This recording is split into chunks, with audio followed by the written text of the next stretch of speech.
Now we got our material set up, so now what we need to do is start importing some of the drawing files.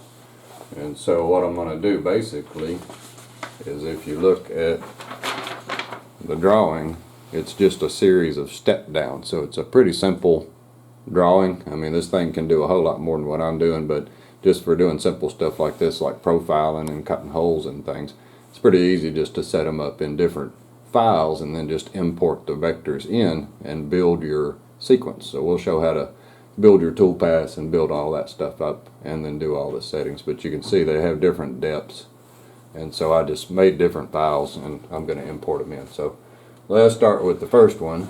And so we're blank right now, so now what we need to do is come in here and import a vector. And so my vectors are over here in these files. Let me pull it down a little bit bigger so we can see them.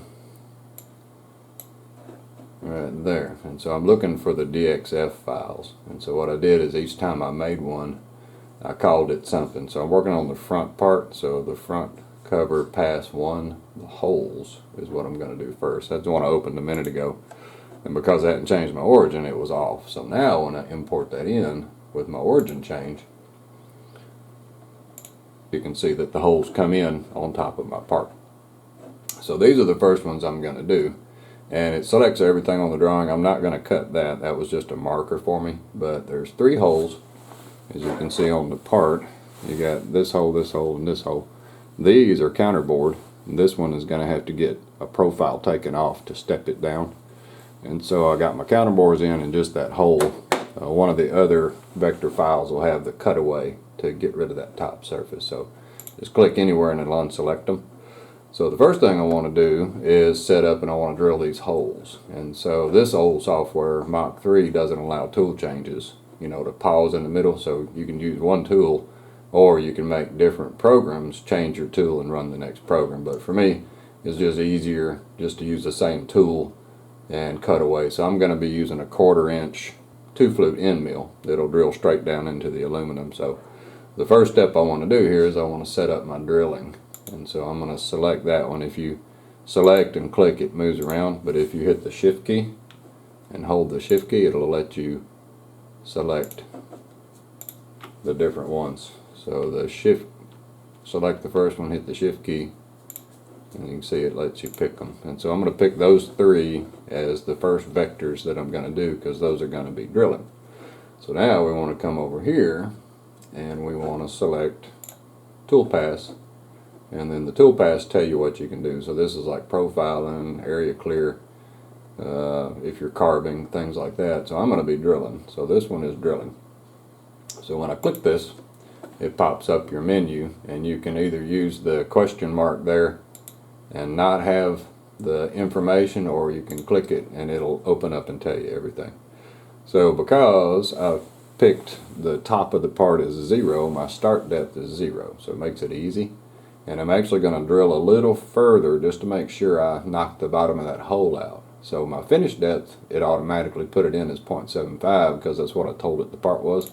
But I can actually change that, and I can go a little further. So I'm going to go another 10 thousandths through just to make sure it clears. So you always check. I got my machine safe Z set up at 50 thousandths above the part.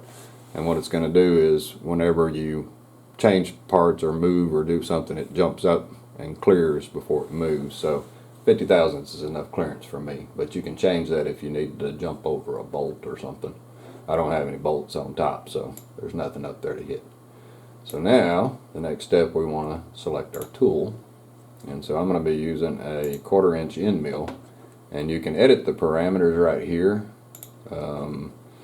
If you look, the diameter, you can do all that. The step down is a standard, so I'm going to step down 50 thousandths just as a standard.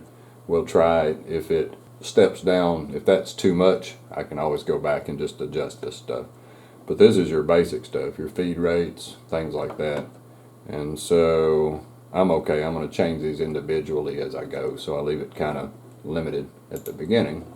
And so then I just hit select, and it picks up my tool for me. So now under this tool, this is where you can adjust things. So I'm drilling a hole, and so my step down, I don't want to step down 50 thousandths to drill this hole. I'd like to step down a lot further each time it makes its step, because I'm going to use pecking, and to where it pecks down and then comes up and clears the tool and then comes back. So I'm actually going to step down much more than that. I'm probably going to step down 0.2. But my feed rate, I'm going to leave that kind of slow. And that way it feeds down slow. The plunge rate I'm going to leave slow. For drilling, the feed rate doesn't really do anything because it doesn't move. It just goes straight down in the plunge. So I'm going to leave that plunge slow so it can come down real easy. But I want to step down big steps because there's no sense in making it peck and peck and peck and peck and peck. And so as you get on down here, you can see the pecking retraction. So what this is going to do, since I set 0.2 up there, it's going to come down into the part. Like if this was a part sideways, it'll come down in 0.2, and then when it hits that, it'll jump back up, and then it'll come back down, and it'll jump back up, and it'll come back down. And this 0.4 is the part where it slows back down right before it starts cutting again. So it'll always come back all the way out of the part to clear it, and then it'll run down real fast, and then it'll go down to 0.4, and then it'll start cutting again. Alright, so we got all that done. So now what we need to do is come down here and give it a name, and it's going to do the rest for us. It's going to calculate all that stuff based on that. So drilling is really simple, and it doesn't take much setup on it. When we get into the profile and the area clears, then we're going to have some more to do. So we're going to call this one, because it's our first step, we're going to call it first step. Oops, got my caps stuck on. Hole drilling. And designating what your first step, second step, third step is right now is going to become pretty important when we go to pull them over, because the order that you pull them over when you build your tool paths is the order that it's going to cut on the CNC. So if you get these out of order, it's, you know, it'll ram a tool home because it thinks the part's out of the way or something's clear. So I always identify each one so you can come back, and you'll see this in a little bit. And so now all we got to do is hit calculate now. Boop. And what it did is it put some little X's on there for me to show me where the tool paths are. And so now right here you can see there's the tool paths, and since it's drilling, it made a perfect little circle for them. And you can see right here that we got the drilling as the first step. So if you need to modify it, you can just double click it and it'll open that back up. You can give it a new name, save it again, and if you needed to delete it, then right here is the toolpath delete button. So if you started over and did it again, change something, then you can just delete that one and keep the new one.